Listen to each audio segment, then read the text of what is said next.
द्वितीय चरण का एकीकरण चल रहा था।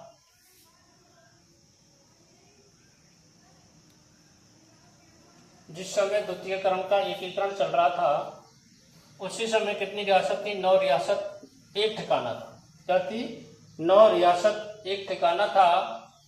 9 रियासत कौन कौन सी थी? बांसवाड़ा, डूंगरपुर, झालावाड़, प्रतापगढ़, शाहपुरा, कोटा, बूंदी, टोंक और कुशलगढ़।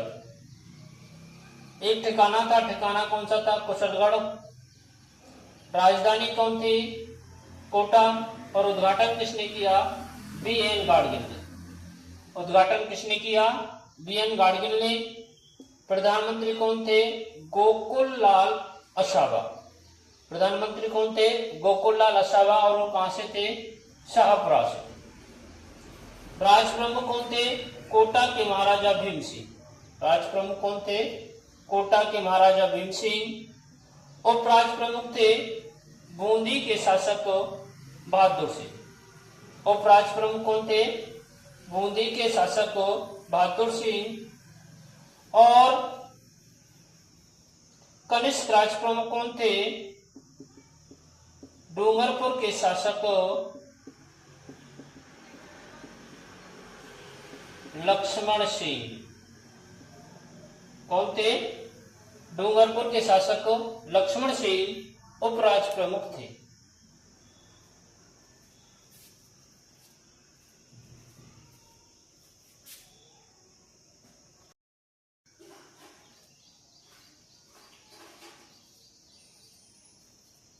अपन लोग चल रहे हैं द्वितीय चरण, और द्वितीय चरण में है पूर्वी राजस्थान संघ।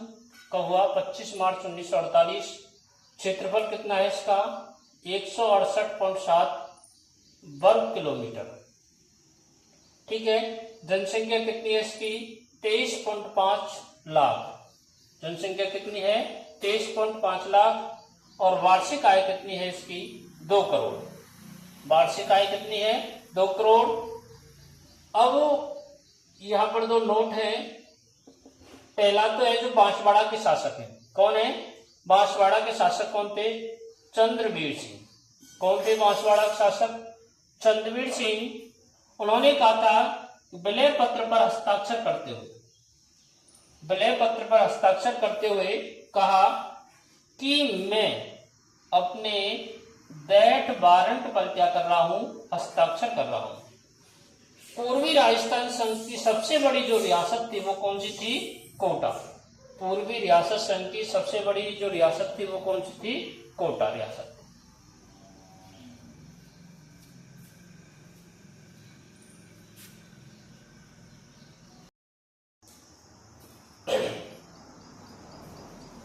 देखिए अपन लोग पढ़ रहे हैं राजस्थान का एकीकरण और राजस्थान के एकीकरण का द्वितीय चरण। द्वितीय चरण में क्या होता है? द्वितीय चरण का निर्माण होता है। द्वितीय चरण का पूरा नाम है पूर्व राजस्थान संघ। ठीक है। इसका निर्माण हुआ था 25 मार्च 1948।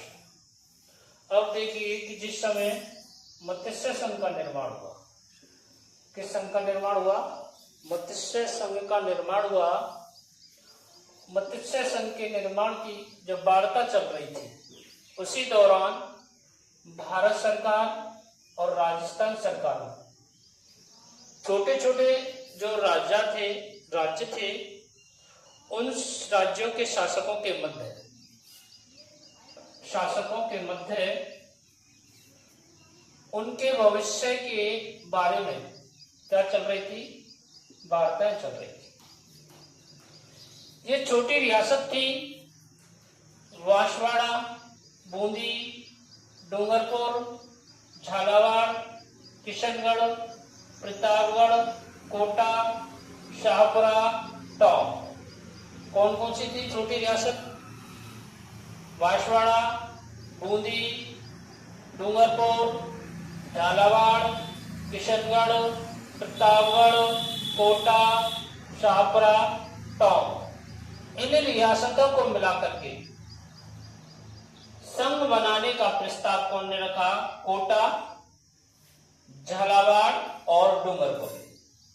यानी जो ये रियासत थी इन रियासतों को एक मिलाकर के संघ बनाने का प्रस्ताव कौन कौन ने रखा था? कोटा के शासक ने, झालावाड़ के शासक ने और डूंगरपुर के शासक ने। अब वो क्या हुआ, जो झालावाड़ और डूंगरपुर के जो शासक थे, झालावाड़ और डूंगरपुर के जो शासक थे, इन शासकों का मानना था कि जो छोटी छोटी रियासत हैं, ये छोटी छोटी रियासत अपने ही स्रोतों से उन्नति की ओर अग्रसर नहीं हो सकते। अतः 3 मार्च 1948 को, कब? 3 मार्च 1948 को कोटा, झालावाड़ और डूंगरपुर के, कब? 3 मार्च 1948 को कोटा, झालावाड़ और डूंगरपुर के तीनों शासक दिल्ली में मिले और उन्होंने भारत सरकार से एक संघ बनाने का अनुरोध किया।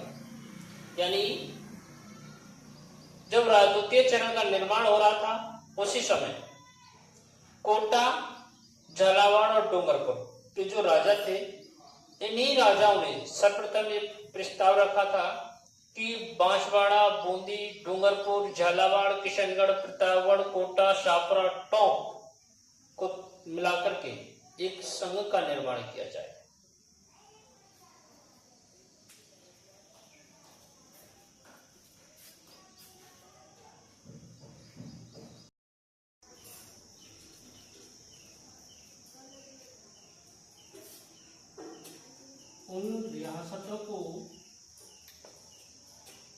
उन रियासतों के कांग्रेसी नेताओं को बुलाकर,